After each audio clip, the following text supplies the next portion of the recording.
Hey, thanks so much for finding the video. Do us a favor. If you haven't done so yet, please subscribe. Be sure to leave your comment. We love to interact. Enjoy the video.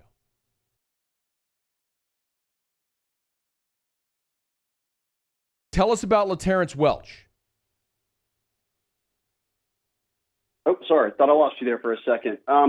Look, he's already a state champ at Acadiana. They've got one of the more powerhouse programs in South Louisiana, anywhere, and certainly always play very well on defense. And he emerged a couple of years ago, so the season prior to this one, and landed some big offers early on. Alabama, Georgia, right out of the gate. LSU went, and that was after last season. LSU went through this year and did all their evals, and I think we've gotten and arrived to a point for a number of reasons where LSU's putting a heavy focus on these in-state kids early and not playing the waiting game anymore. And there was really no reason to wait around on Welch. They went ahead and made the move, and it pays dividends. Within just a couple of weeks, he had already committed. And look, they signed one corner in December. They had Nathaniel Wiggins flip on them. And I know Corey Raymond's goal was to start fast in 2022. Let's go ahead and start building it up. It's been 3 weeks, really, since they got their first corner commitment for 2021. And since then, they've totaled now 3. Or excuse me, for 2022. Right, for 2022. So Welch is a consensus top 10 player in the state of Louisiana. It always stands to reason, Shea, that they're going to start with Louisiana. Ed Orgeron says that all the time. But we've also seen the last couple of years, they've really cast a pretty wide net nationally. How does the 2022 in-state class for Louisiana sort of shape up?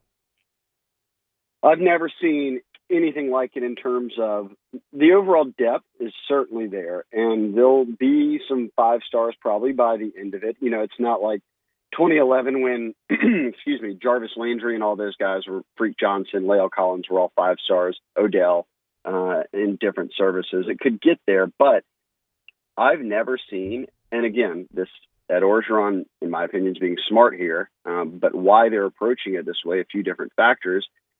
They normally, 2 years ago, they signed 5 Louisiana guys. That was Jaquelin Roy and Butte and Guillory. It wasn't a big number, and it was during a national championship season. They were going out of state.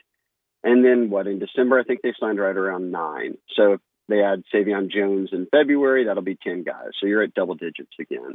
And that's normal. That's about what LSU signs out of Louisiana in a class. And they'll usually have about 14, 15 total offers by the time all the dust settles.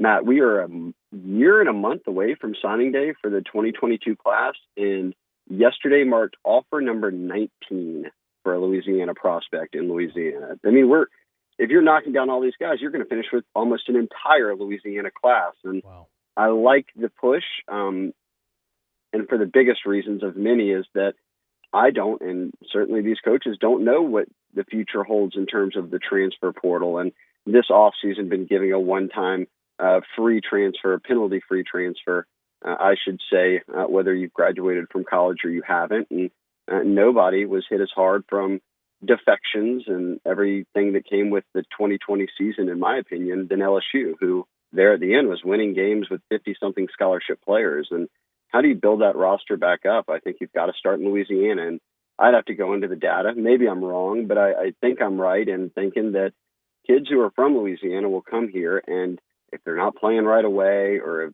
something goes wrong, they're not jetting to the transfer portal as quickly as someone from, out of state that has no ties to LSU or Louisiana would be. So a per capita state, Georgia, LSU, Texas, Florida, Louisiana. I mean, those are the states to recruit. There's no reason for LSU not to be building the majority of their class here. And it's clear Orgeron's trying to do that starting this next cycle. He's on Twitter at Shea Dixon. So Laterrance Welch and Marcus Scott are the 2 guys that have jumped into the class of 2022. They've also lost a couple of commits in the last couple of weeks of 2022. Is that just guys maybe committing too early, or is this staff realizing, man, they may have to shave to get spots already? Well, I think it can be this far out. It's kids who just committed a little too early. Okay. And whether that means, look, I committed to a school. For instance, Kamari Rogers, who is from Mississippi, committed to LSU, a really good player early on as a corner. Ultimately, he backs off, and now he's trending to Ole Miss. Well, within 3 weeks, really, and he was mixed in there of his decommitment, LSU's added 3 other corners. So you can see them obviously doing some managing of the board. And then Sean Washington, another guy who decommitted, simply said, look, I've got 20-something college offers. I kind of committed a little bit early.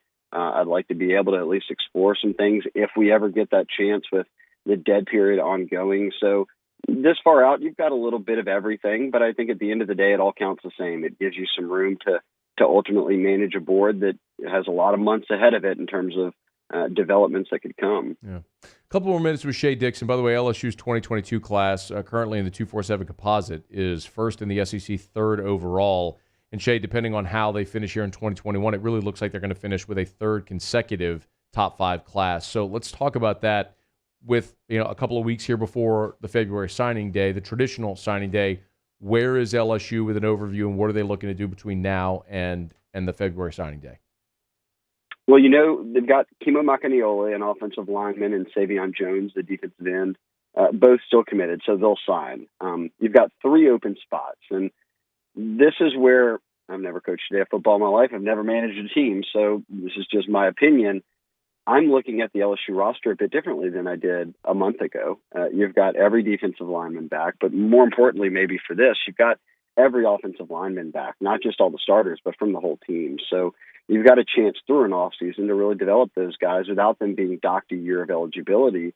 Suddenly, for me, it's not dire straits as it was previously. Now, look, they only signed, one guy, Garrett Dellinger, in December. He's already on campus as an early enrollee, and then Makaniole is committed. 2 is not a big number, and certainly you don't want to strive for 2 linemen a class. But my point being, you look out there, 3 spots. Jordan Moko, the number 1 JUCO offensive tackle, has kept LSU in his group of 3 that he's really looking at. But he could go beyond February because he's been in Australia. He's not even come back for JUCO ball yet, let alone which happens in the spring, but let alone to take some visits and look what these schools are all about. So I'm looking at things and saying, okay, who are the no-brainers? Brian Thomas. If Brian Thomas wants in, then you would take him.